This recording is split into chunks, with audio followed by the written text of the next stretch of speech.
Well, this is a sore front foot. You can tell it's sore without even seeing her walk. It shouldn't be anything like as high as this roundabout here. It's high because she's not walking on this part, so she's wearing the tips of her toes, leading to a really high heel and compounding any problem that is lurking underneath that. I haven't seen her walk, but I can imagine she's not very comfortable. In this video, we're just about to find out what the problem is. And I won't let it rush when I see you dance, and the moment comes when I fall and time goes slow. I fall into you.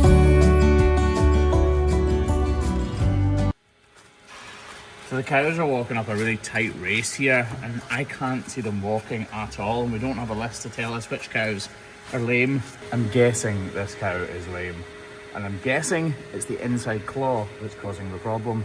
That comes from experience, not really looking at the cow's foot. On front feet, it's usually the inside claw that has the problem, and on back feet, it's usually the outer one, but not always. Right, I showed you in one of the other videos that this cow's foot angle to the angle here and here should be about 48 to 50 degrees. This is much steeper. It's closer to 90 degrees probably. 90 would be about there. It's probably 65 to 70 degrees, let's say. Anyway, we're not going to shorten the tips of her toes because she's already worn those away.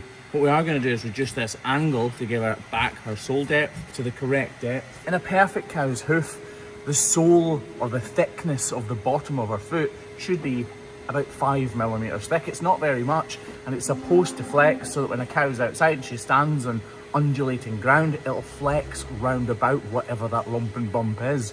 If it's too thick, it won't flex, and if the angle's too steep, it means her entire leg is at the wrong angle. Luckily, it doesn't take too much to fix.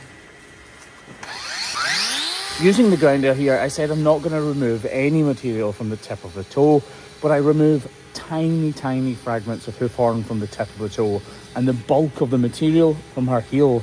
If I didn't remove any from the tip of her toe at all, I'd leave a weird angle and the sole of her foot wouldn't be flat and level. It would undulate and put pressure in specific points, and that is something we really want to avoid. The problem to me is becoming really obvious now, and from the side view you can see the difference we've made to her foot angle. If you line up the new hoof angle with the old hoof angle, one on top of the other, you can clearly see the difference. Like I said, we didn't see this cow walking. It was just experience that told us there was a problem. And I don't know about you, but I couldn't see this problem before it was unveiled by the grinder there. This is, again, white line disease. So because these cows are in concrete and hard environments, they can slip and smack their feet off things, or even twisting around in tight passageways can do this. It's literally when the side wall, as in this part of her foot here, is insulted, a bruise forms behind the white line, the wall horn, and that causes inflammation which bursts either out the top or out the bottom. Or when cows turn tight corners on concrete, their feet are literally torn apart. Not in a huge dramatical way, but just enough to start the cracking process and lead to messes like this.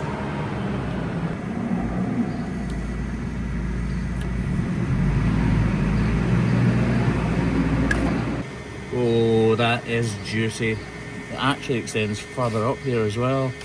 So what we do is, rather than just take one big chunk, which we easily could, because these knives are so sharp, we thin out this hoof horn here and try to read it as it changes.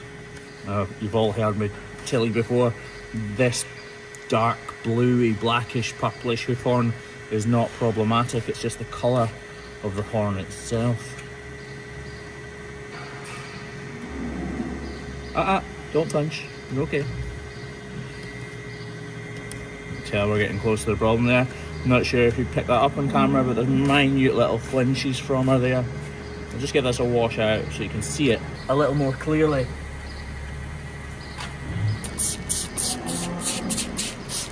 So I just want to widen out this model a little bit and take it just this little bit further down here, just to make sure this crack doesn't come to anything.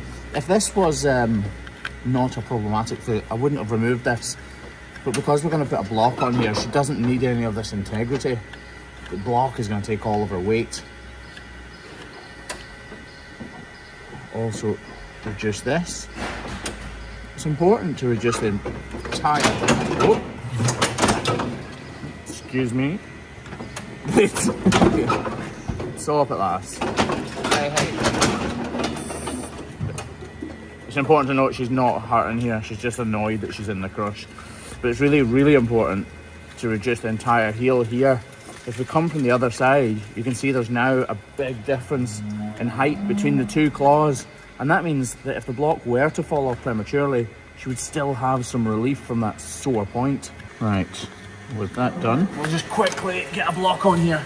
I don't want to take much off, but I need rid of this dirty bit here. There's a little undulation here. I need to just clean this up, get rid of this dirt, and take a little bit off here. You can really see that I'm making a huge effort here to be as careful as I can and remove as little hoof horn as possible. I only want to remove what I absolutely need to in order to ensure the block sticks for the duration. Which it should do, because this glue is fantastic. It honestly is. Anywhere in the world you can get it now, by the way. New Zealand, that's VHOF. Europe, go to kvk.com. You can get it from BD Supplies, Hoof Shop, get it Animarts, you can get it all sorts of places. So anywhere you are in the world, if you are a hoof trimmer or need to repair your chair, you can buy Hoof Grip Pro.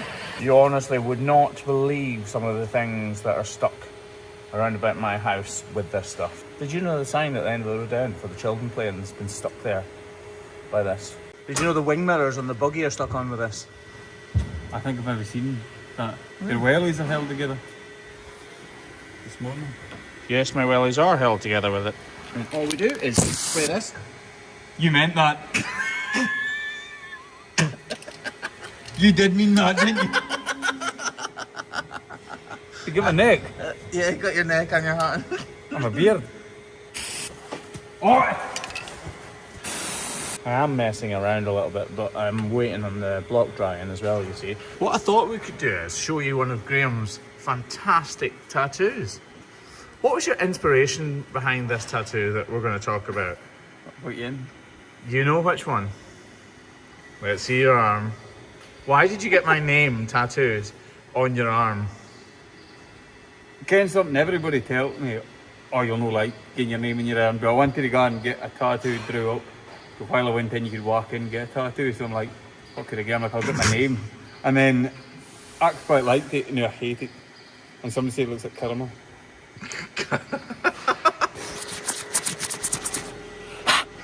Lovely. And that is her done. I actually haven't seen this cow walking yet. I'm assuming she's going to walk with a bit of a limp, but nothing horrendous. To us, that was a minor problem. To her, it was affecting her every single minute of every single day. It will be throbbing, and she cannot hide from that. Because a cow's head is so big and her neck is so big, all of that weight is suspended over her front legs, if you think about it. It's literally cantilevering over the front and the back of it, so she cannot hide from that in any way. She'll be really glad she's got that block on. I'm sure if she could thank us, she would. Although not right now, because she won't know that we've helped her. She is definitely a little bit wobbly, and at first she's not sure about that front foot, but within just a few seconds she starts to understand that that block is helping. I don't know how she walked before, but I'm sure she's more comfortable now, and for us, that is mission complete.